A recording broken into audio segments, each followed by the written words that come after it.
Hello and welcome back to Sceptic Takeout. In this episode, we're going to be responding to a video made by John S. Pennington Jr., author of the book Big Bang Theory versus the Bible for members of the Church of Jesus Christ of Latter-day Saints.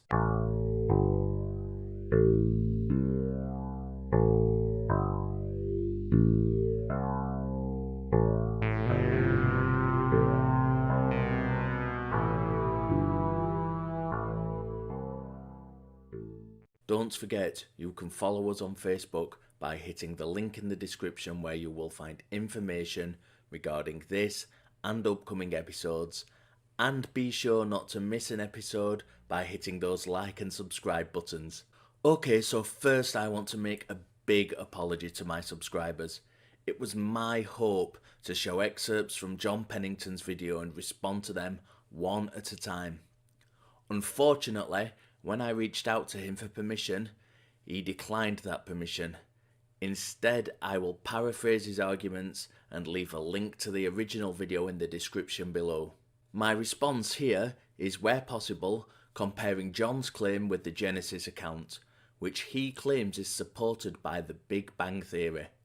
Of course, I have no issues with John as a person, his personal faith, or how he chooses to interpret that faith. My critique is solely aimed at his suggestion that this is scientifically accurate, and that in particular the Big Bang Theory timeline supports the Genesis account. Before I begin, I want to spotlight an informal fallacy, which I think John is committing throughout. This is the Texas Sharpshooter fallacy, which, according to Wikipedia, is an informal fallacy which is committed when differences in data are ignored but similarities are overemphasized. From this reasoning, a false conclusion is inferred. This fallacy is a philosophical or rhetorical application of the multiple comparisons problem in statistics and apophenia in cognitive psychology. It is related to the clustering illusion, which is a tendency in human cognition to interpret patterns when none actually exist. The name comes from a joke about a Texan who fires some gunshots at the side of a barn, then paints a target centered in the tightest cluster of hits and claims to be a sharpshooter. There's also another important point we need to address before we continue. Many apologists from many different religions and traditions are quick to highlight knowledge of scientific theories in their respective holy books. This is widespread and not limited to Christianity. This is by no means evidence that primitive people had access to such knowledge from a divine source. But to a greater or lesser degree, you can indeed make interpretations after the fact about just about anything. This is important because committing a logical fallacy after the fact is by no means impressive. I would, of course, be impressed if someone could show me a detailed example of the Big Bang Theory from a text before the Big Bang Theory was developed. But this example would have to contain some striking similarities, both in properties and language, for it to be taken anywhere near seriously, and contain far more detail than this happened, then this, then this. I will touch briefly on just some of the creation myths that can be interpreted in the light of modern science in the conclusion, but for now I want to concentrate on John's claim, and where appropriate the Big Bang Theory itself, as well as other scientific disciplines and the consensus opinion of biblical scholars. As John is a Latter-day Saint, and it is my understanding that they use the King James Version of the Bible, this is the version I will use in my analysis.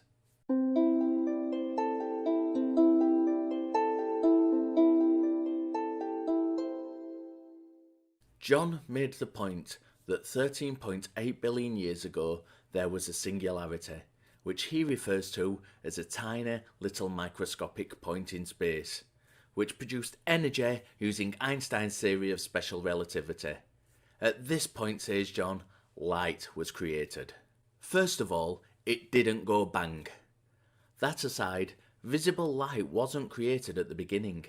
In fact, the first visible light in the universe didn't occur until what is called the era of recombination, which was between 240,000 and 300,000 years after the Big Bang. The Bible says, "In the beginning, God created the heaven and the earth." There is not much wiggle room here. The majority of experts agree that the word used for the earth means, in fact, the earth, and not, as John postulates, the universe. Here's a brief excerpt from an essay by Niels Erik Andreasen, professor of the Old Testament at Loma Linda University, California. A word earth related to the Hebrew Eres was used commonly in the ancient Near East with the meanings of earth, ground, and land. Only its context will indicate if reference is made to the whole world, what we call the planet, to the surface of the earth on which life is lived, or to a territory of the earth. Thus, Eres refers to the whole earth, or planet as we say. For example, in expressions such as the God of heaven and the earth, creator of heaven and earth, and heaven is my throne and the earth is my footstool. So, John says in the beginning there was light, science doesn't. And the Bible says in the beginning the earth was created. We've also hit a discrepancy with the timeline and science. John claims that light came at the beginning, when in actuality, visible light didn't occur until at least 240,000 years after the beginning. This is the very first point in his video, and the Big Bang Theory disagrees with both it and the Bible. I don't really need to go on to show that science doesn't back up the claim, but I'm going to.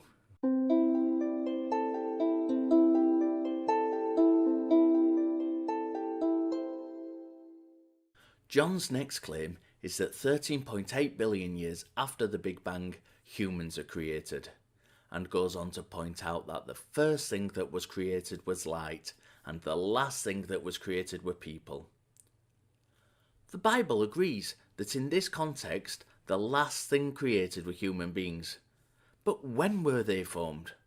From Wikipedia, the earliest fossils of anatomically modern humans are from the Middle Paleolithic, about 300 to 200,000 years ago, such as the Homo remains of Ethiopia, the fossils of Erto, sometimes classified as Homo sapiens, and the Florisbad skull from South Africa. So we know when humans appeared, but were they the last things that appeared? Professor of Biological Sciences Kevin Omland from the University of Maryland, Baltimore County says, "Many people think of humans as the most recent species, or they might think humans are the most evolved species, or the species that has undergone the most rapid evolution. None of that is true." Once again, science disagrees with both John and the Bible. That's 2 for 2 so far. Let's continue.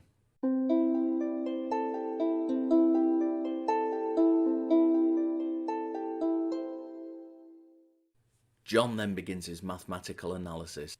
Let's try and keep up here. The sun was created 9.2 billion years after the Big Bang. So from the time light was created, it takes 9.2 billion years until we get the sun. And 13.8 billion years from the time light came into being, you get people. Are you following? Good. You then divide 9.2 into 13.8 and come out with 2/3. Just in case we weren't quite with him, John then points out that 2/3 is equal to 4/6. It is, he states, the same fraction. So far so good. In fact, give or take, this is the first thing that science has agreed with him on. Albeit he's just taking the figures from the Big Bang Theory and finding a pattern in it.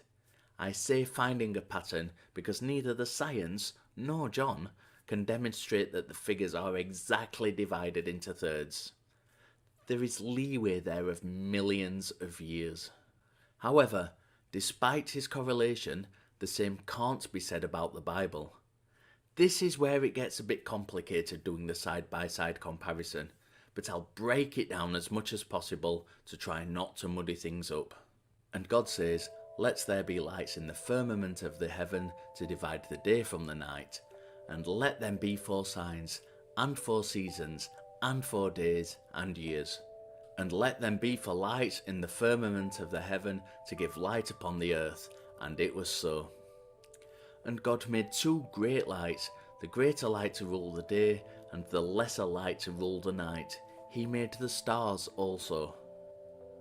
And God set them in the firmament of the heavens to give light upon the earth, and to rule over the day and over the night, and to divide the light from the darkness. And God saw that it was good.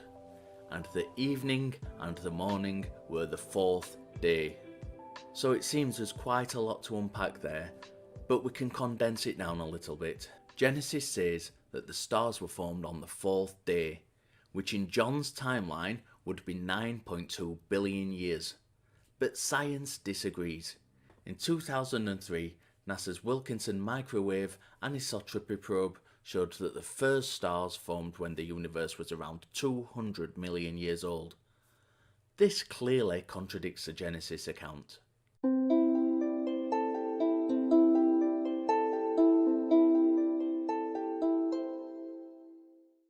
John continues by asking what the Bible says. Well, according to his unique interpretation of scholarship, Moses wrote Genesis some 3,300 years ago, and in it uses the wording 6 days, whereas the Big Bang Theory uses a timeline of billions of years ago. But he tries to demonstrate the point is, well, okay. Let's stop just 1 minute here.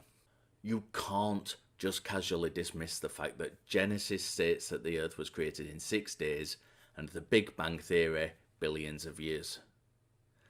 Talk about counting the hits and ignoring the misses.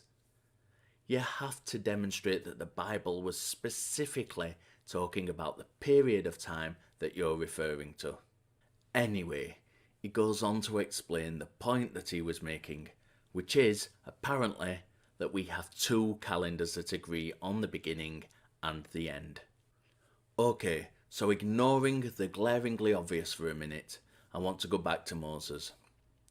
Let's remind ourselves here that the claim is that Moses wrote the Genesis account 3,300 years ago.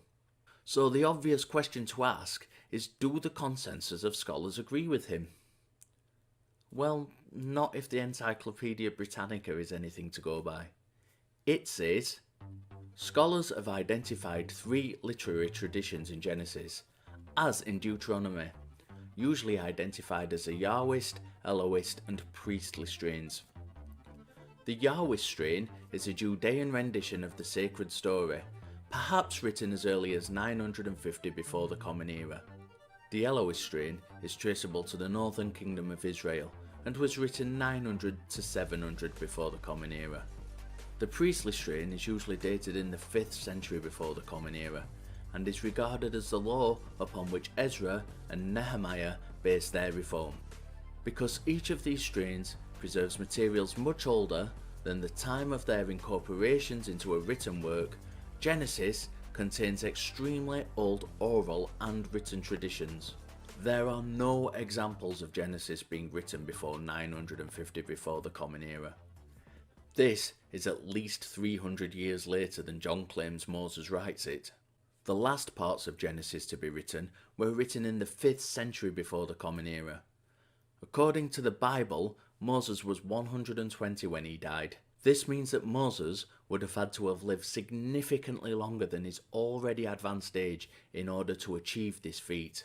Before I move on to the next problem, it is worth pointing out that the statement from the article, Genesis contains extremely old oral and written traditions, presents us with a plethora of difficulties in itself, which range from how the tribes that wrote Genesis actually amalgamated to how they borrowed pre-existing legends which later became part of the book itself.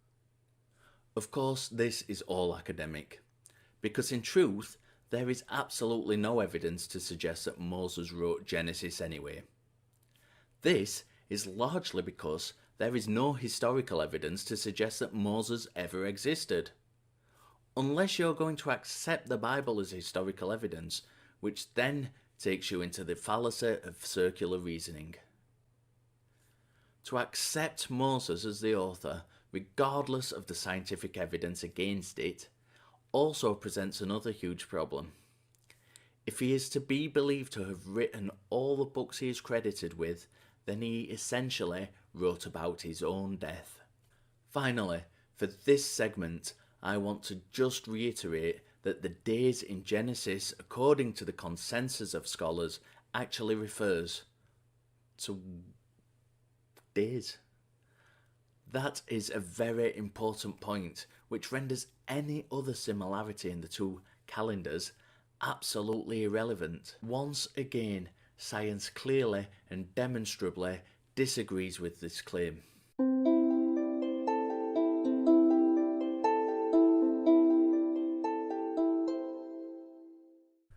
The next extract of the video goes on to show John's mathematical prowess in action again. Apparently, this is very interesting to a mathematically minded and logical person such as himself. Moses writes that God waits until the 4th day of a 6-day cycle to create the sun. This, John tells us, with Hawking-esque confidence, is 4/6 of the way from where light was created to when human beings were created. This, he states, and I quote, matches mathematically perfectly with the Big Bang Theory. I've been trying to quote the author as little as possible during this video, but the next line absolutely has to be heard to be believed. I need to make a frank confession here. I am terrible at maths, but even I was left slack-jawed at the confidence of the following statement, given the huge discrepancy in trying to marry 6 days with billions of years. John says 2/3 equals 4/6. 4/6 equals 2/3. It's the same fraction. So the language of science is mathematics, and mathematically we've just shown that we have 3 data points that all agree with each other. So let's have a bit of a recap. Firstly, the authors of Genesis, who aren't Moses, also say that the stars were created on the 4th day. This is scientifically inaccurate and doesn't match Big Bang cosmology. So I feel I need to refer to the Texas Sharpshooter fallacy, especially this line of its description. Differences in data are ignored, but similarities are overemphasized. Which brings me neatly to John's point and the second problem. It matches mathematically perfectly with the Big Bang Theory.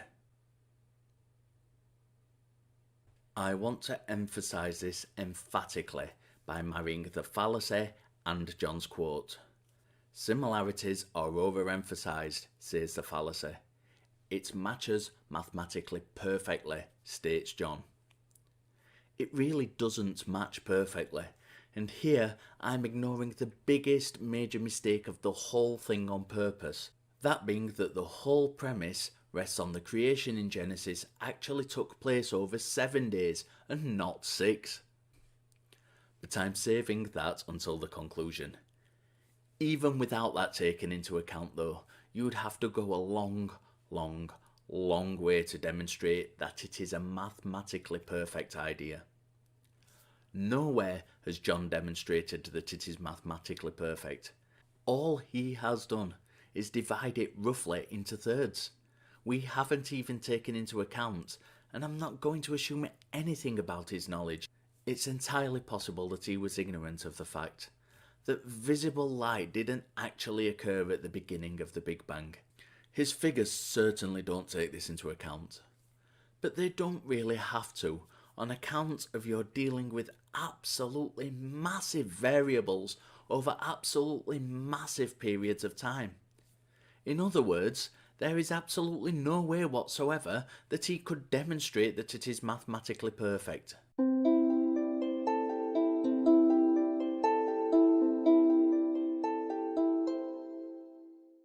John has concluded that the Big Bang Theory agrees with the Bible.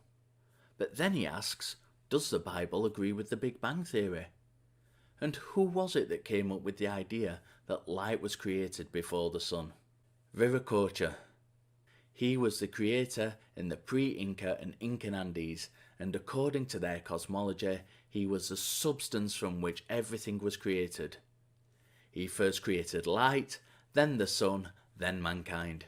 He is also associated with water, and one could readily infer that this matches with the hypothesis of abiogenesis, as it is believed that water was vital to life beginning. Of course there are, as with Genesis, huge difficulties with this, but if we're to take John's approach, we can just brush these aside and concentrate on the similarities. You see, coming up with an idea that parallels the evidence doesn't mean that it is correct. In science, even with evidence, it is sometimes difficult to form a conclusion that is good enough to stand up to scrutiny. Here we're not talking about science, we're talking about Genesis, and Genesis doesn't stand up to science. In other words, it doesn't parallel the Big Bang cosmology.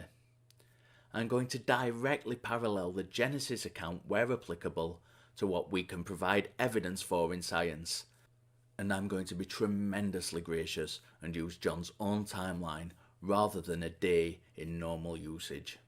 Genesis tells us that in the beginning God created the heaven and the earth. We have no evidence for God. The earth wasn't created in the first 2.3 billion years. Genesis says, "And God called the light day, and the darkness he called night, and the evening and the morning were the first day." There was no sun at this time to provide light for the day, nor an earth that could experience day or night. Genesis says, "And God called the dry land earth, and the gathering together of the waters called he seas. And God saw that it was good. And God said, Let the earth bring forth grass, and herb yielding seed, and the fruit tree yielding fruit after his kind, whose seed is in itself upon the earth. And it was so. And the earth brought forth grass, and herb yielding seed after his kind, and the tree yielding fruit, whose seed was in itself after his kind. And God saw that it was good." According to John's timeline, this would have taken place 6.9 billion years after the Big Bang, that is, each day being 2.3 billion years in length, and this being the third day. So taking that timeline as accurate and applying it to Genesis, before the sun and the stars were created, there was grass and herb yielding seed and fruit trees. Genesis says, "And God made two great lights, the greater light to rule the day, and the lesser light to rule the night. He made the stars also." As we've already established, the first stars were born when the universe was around 200 million years old. Not, according to this timeline, 9.2 billion years. Genesis tells us, "And God said, Let the waters bring forth abundantly the moving creature that hath life, and fowl that may fly above the earth in the open firmament of heaven. And God created great whales, and every living creature that moveth, which the water brought forth abundantly after their kind, and every winged fowl after its kind. And God saw that it was good. And God blessed them, saying, Be fruitful, and multiply, and fill the waters in the seas, and let fowl multiply in the earth. And the evening and the morning were the fifth day." John's timeline would make this 11.5 billion years from the Big Bang, or before 2.3 billion years ago, so we'll need to break this down with a checklist. Moving creatures that have life, check. The earliest life forms on Earth are thought to have been between 3.77 and 4.5 billion years ago. Fowl that fly above the Earth. Modern birds originated as early as 100 million years ago, but the first flying creatures were 230 million years ago. Even if we take it to mean that things that fly rather than fowl, or even birds, we're still well short of 2.3 billion years ago. Whales. The earliest ancestors of whales lived 50 million years ago. well outside the biblical figures. So other than moving creatures that have life, which we could interpret as the earliest life forms, Genesis is absolutely battered by the evidence using this time scale regarding the fifth day. When we get to the sixth day of the timeline, there's no difficulty with the Genesis passages using science to spotlight it. Everything else could conceivably have occurred within the last 2.3 billion years. Overall, however, using this timeline, Genesis really doesn't stand up to critical scientific scrutiny. At all. Let's go back to that all-important line of the Texas Sharpshooter Fallacy. Differences in data are ignored.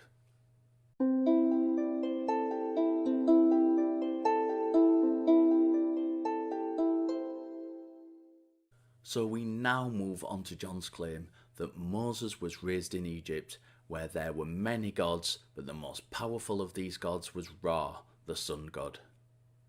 He then continues to be puzzled that people could think that Moses was writing fiction when he took a pen and wrote a book that matched the Big Bang Theory perfectly. Not only creation, which John thinks, rather bafflingly, Moses gets pretty much right all the way through, but also in terms of mathematics. But looking through the lens of skepticism, we see that there is no evidence whatsoever that Moses wrote Genesis. There is plenty of evidence that even had he lived, which we've no evidence for, he couldn't have possibly written Genesis, on account of it being written over a period substantially longer than he was alive, and having several different writing styles which suggest numerous different groups of authors. There is nothing in Genesis which agrees with the Big Bang Theory perfectly. It's a stretch to find anything other than an interpretation that agrees with it at all. There are a few events that could be interpreted to match the order of events using the Big Bang Theory, but you've got many, many more that definitely don't. And this is being incredibly lenient and using John's proposed timescale rather than the established one. It's not mathematically perfect, it's mathematically loose, at best, on account of the spans of time being that vast that the margin of error literally spans hundreds of thousands, if not billions of years. This is demonstrated nowhere better than saying, in the beginning there was light, when in fact visible light didn't come along until at least 240,000 years after the beginning. And to put this period of time into perspective, it's roughly the same amount of time since modern humans first appeared on Earth.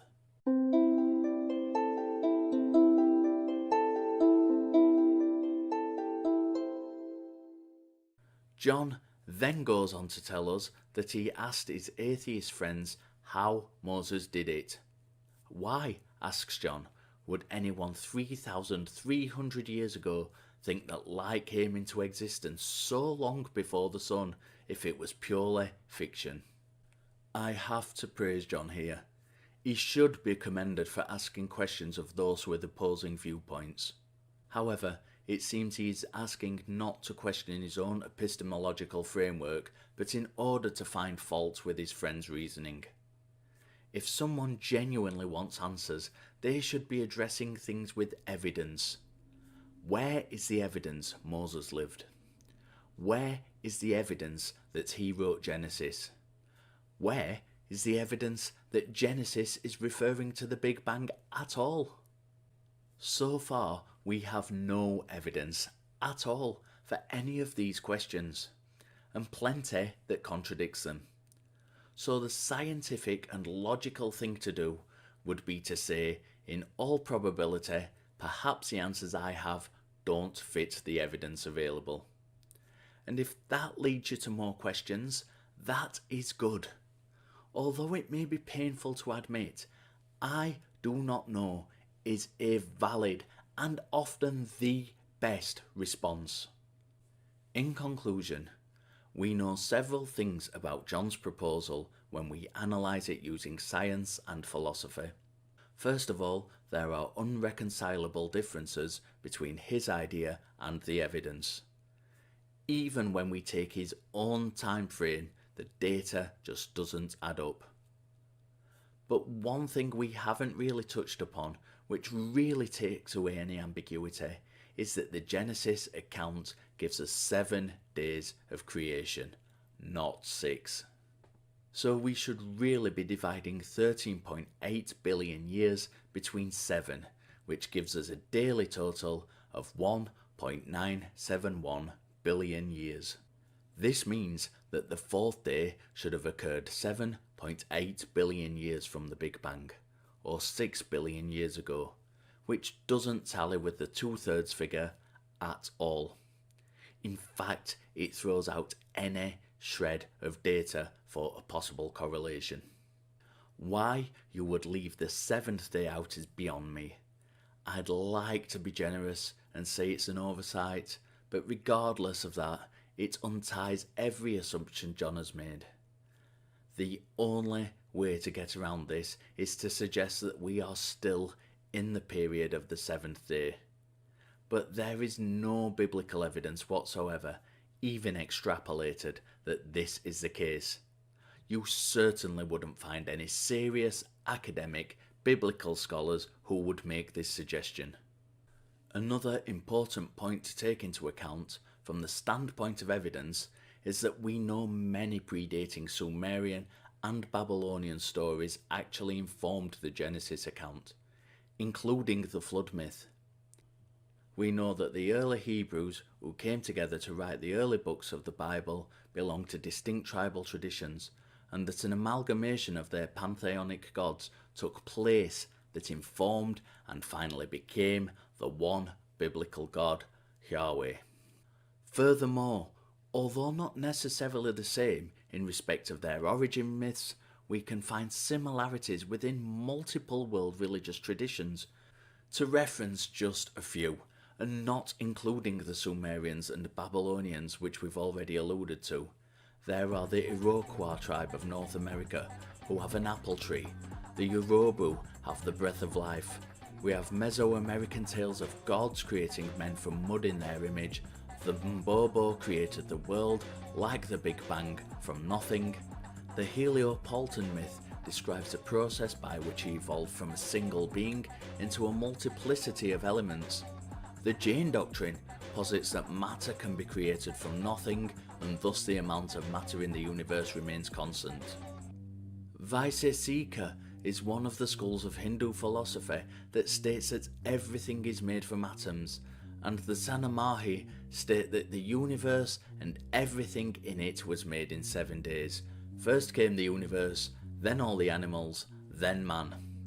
The Sera, Tungusic and Viracocha all get the order of things we know exist right. There really is no mystery to these stories.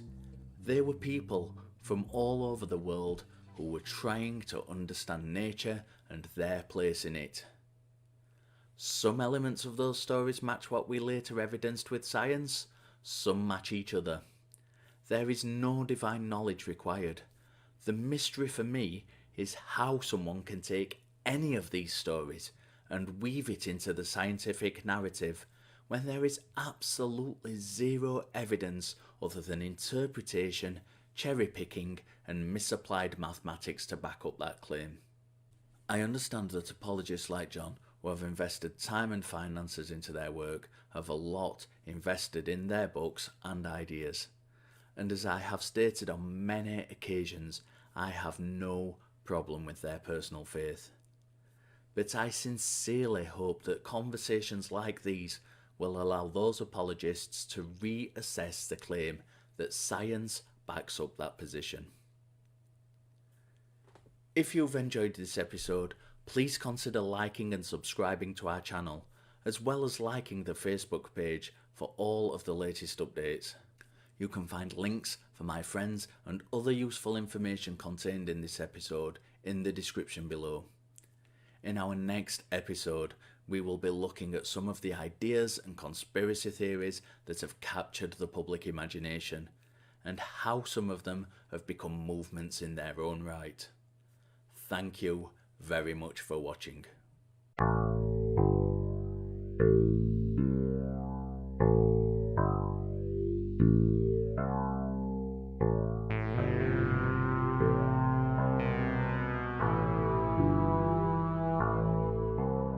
The fossils of Erto sometimes class up, so we know when humans were appeared. They can't speak. From the time light came into being, you got poople. Poople. The earliest fossils of anatomically modern humans are from the Middle Paleolithic.